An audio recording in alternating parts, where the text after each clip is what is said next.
First off, I hope you're doing well out there. I know during this quarantine, there's a lot of talk about how everyone's going to have all this free time to do reading. And if that's you, awesome. But it is just as likely that you're keeping the anxiety at bay by plopping down on the couch and watching Tiger King, which is also fantastic. You do you. During this pandemic, there is no need for you to be proactive. There's no need for you to launch that podcast you've been thinking about forever. There's no need for you to even get out of your pajamas if you don't want to. You do you. You do what you need to do to keep the anxiety at bay, regardless of what it is. You need to keep yourself sane as the days stretch out into weeks and possibly months. So stay safe out there and wash your damn hands. So recently I read Amnesty by Aravind Adiga. Dhananjaya Rajaratnam was born in Batticaloa, Sri Lanka. Do you realize how many times I had to say those last two sentences? And I don't even know if I pronounced it correctly. But anyway, as you were. Batticaloa is called the Jewel of the East, with its fire walkers, its tongue piercers, its silvery beaches, where you can take a reed, put it to your ear, lean down over the side of your paddle boat, and hear the music of the fishes. And at midnight, if you go to the right lagoon, you will see the Kadalkani, the mermaids, emerge from the water, dripping with moonlight. But Dhananjaya has left all of that behind. But now he's just house cleaner Danny. He's got a Turbo Model E super suction power vacuum strapped to his back. He's got a plastic bag filled with his cleaning supplies and a potted cactus. He's sitting on a train in Sydney, Australia, headed to his next cleaning gig. It's in a part of town that he likes to call the thin bum part of town. To him, Sydney is divided into two suburbs. You have the thick bum, working class folks that ate poorly and cleaned, if they cleaned at all, mostly for themselves. And to the part of town he's headed to, the thin bum part of town, where they ate salads, went jogging, and if there was cleaning to be done, hired someone else to do it. As for Danny, he's just trying to stay invisible, especially invisible to the whites around him. He'd come to Australia on a student visa, which had long since expired, and for the last 4 years has been living in Australia as an illegal. And during that time, he's worked tirelessly to present this image of himself as someone who was born in Australia. In order to do that, not only has he changed his name from Dhananjaya to Danny, he also minds his posture, flaunts his blonde highlights, never spits in public, and works tirelessly to eliminate the tics of his mother tongue. He remembers to say "I reckon" as often as possible, start each sentence with a loud "look" and end with "ridiculous." Talk about rugby whenever possible, but never ever refer to it as rugby. And he's been doing well, pretty well anyway, keeping a low profile, but that is all about to change. Like a Tamil girl in the train, suddenly he holds the key to solving a local mystery. Radha Thomas has been killed. Her body is washed up on a nearby creek discovered by a morning jogger. She's been stabbed multiple times, wrapped in a leather jacket stuffed with stones, and dumped. Now, details aren't part of the news report, but Danny's pretty certain he knows exactly where the creek is and what that leather jacket looks like. Danny knows who the killer is.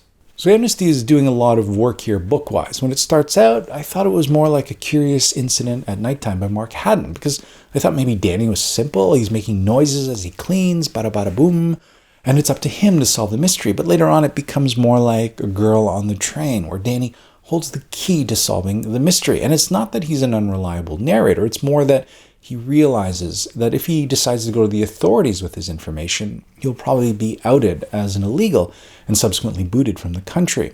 So he has to wrestle with whether he stays quiet or not.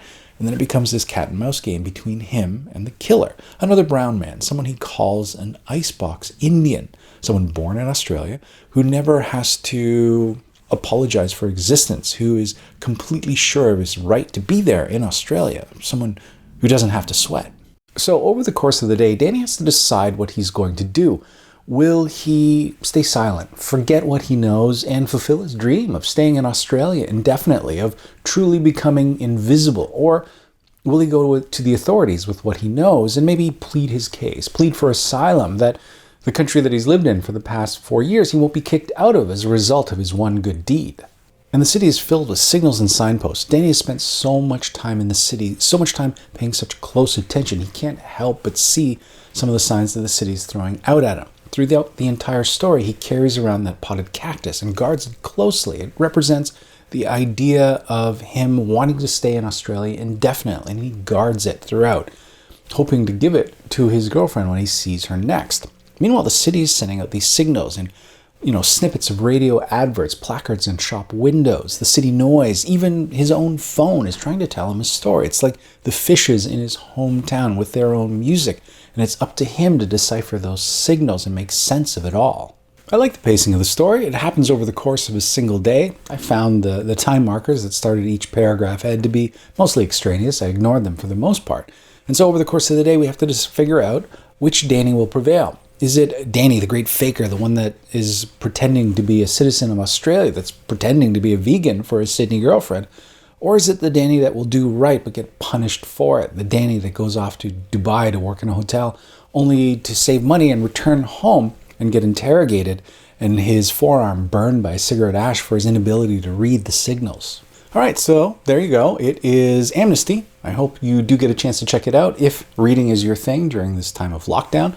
It is also the Booktube Prize, the quarterfinals, and that brings me into the round of judges. I'm really looking forward to my cohort of this year's 6 that I've been judged to read. 3 have already finished. Duck's NEWBURYPORT is included in it, as well as 2 Canadians, Michael Crummey's The Innocents, as well as Miriam Tave's Women Talking. So that leaves me to read Girl, Woman, Other, City of Girls, and Middle England. So I'm really looking forward to it, and I think it'll be smooth sailing this time out. Go check out the Booktube Prize for the cohort, which includes nonfiction this year, which is very, very exciting. And in the meantime, again, wash your hands, social distance, try and stay sane during this lockdown, and tell me what you're doing to keep yourself occupied and keep your anxiety at bay. I'd love to hear about it in the comments down below. So that's it for me this week, and I hopefully will talk to you soon again. Bye.